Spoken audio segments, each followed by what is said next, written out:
I want to take a moment to talk about a recent event that took place in Walker County, Georgia, because I believe it perfectly encapsulates the problems we face in local governments across the nation.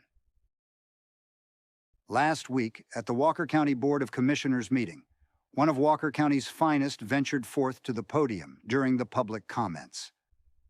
This intrepid citizen, a regular commenter, did what few have dared to do lately: speak truth to power with respect and question those who hold the reins of our fair county.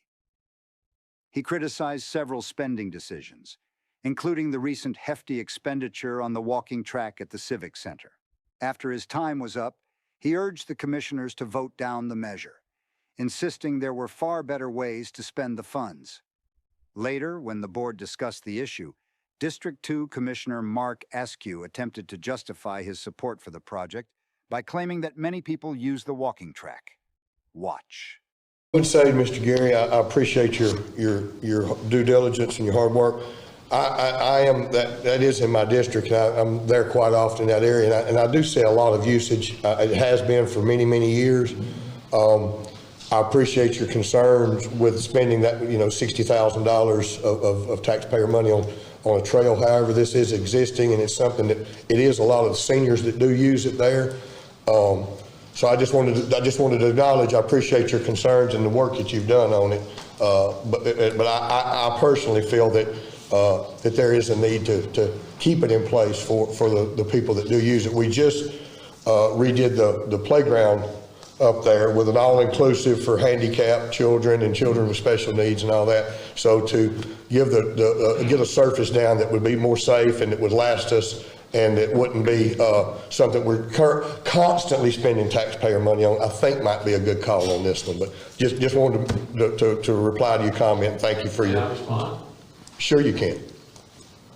You said a lot of people. How many is a lot? How many people? Have you got any actual data showing how many people use that a week or on the weekend, or how many people actually use it? No, sir, I don't. I don't have any data. All I can do is tell you that I live within about 5 to 6 miles of there, and I buy there probably twice a day and year round. And I see people out there even in the wintertime, but in the summertime especially, it's quite a bit of usage there. I don't know the numbers. I'm sorry. That'd be good information to actually have data of how much usage it is. It's going to be really worth to use $60,000 for a project when to me you could scoop it up, plant grass, and be good to go. I understand. But here's the kicker, folks. As the citizen pointed out, and Commissioner Askew eventually admitted, this belief was based on nothing more than anecdotal evidence and his own experience. There was no data, no study, no objective analysis or survey to support the project or the spending. Absolutely nothing. And that, fellow citizens, is a problem. While this may seem like a trivial issue about a mere walking track, it represents a glaring and fundamental problem with so many of our local governments. How exactly do our elected officials decide where our money goes?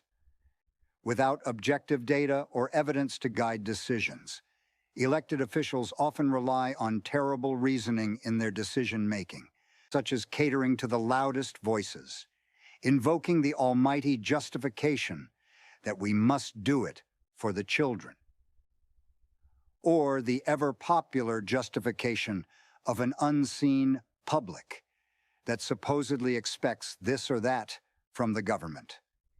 It's infuriating, not just because of the wasted spending or lack of direction, but because it doesn't have to be this way. In the private sector, businesses that operate like this would quickly go under.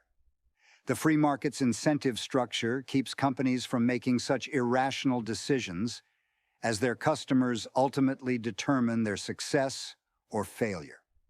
There's a saying in business, the customer is always right. And it's true. The customer has the option to take their business elsewhere, which means that business owners must care deeply about customer satisfaction. But have you ever heard the phrase, the citizen is always right? Of course not.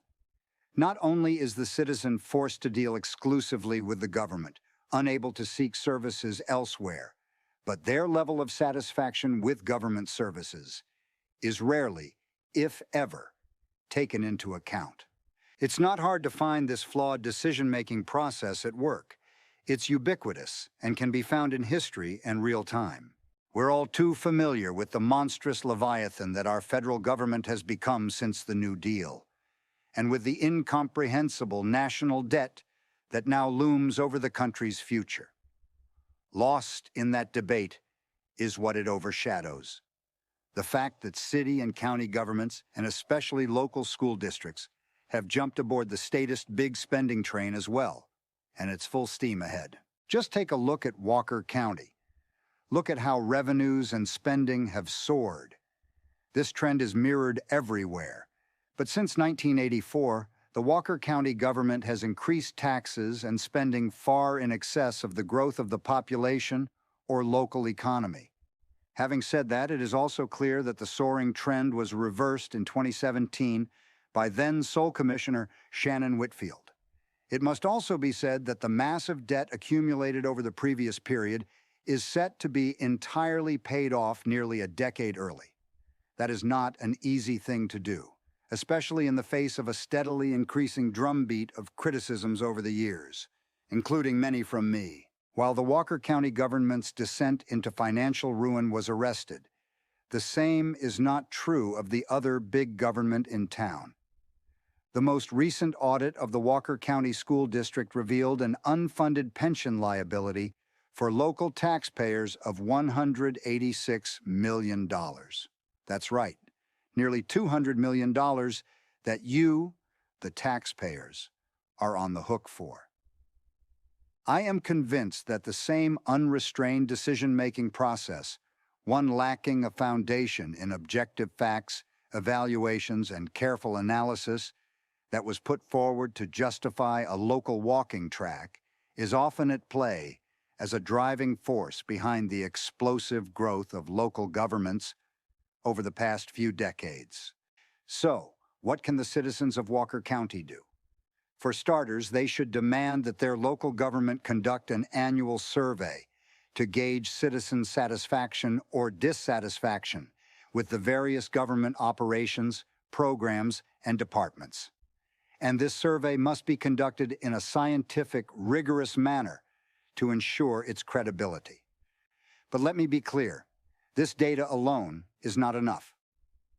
While objective, properly conducted survey data would be beneficial and could aid in decision-making, it must be understood from the get-go that the data is just that, data.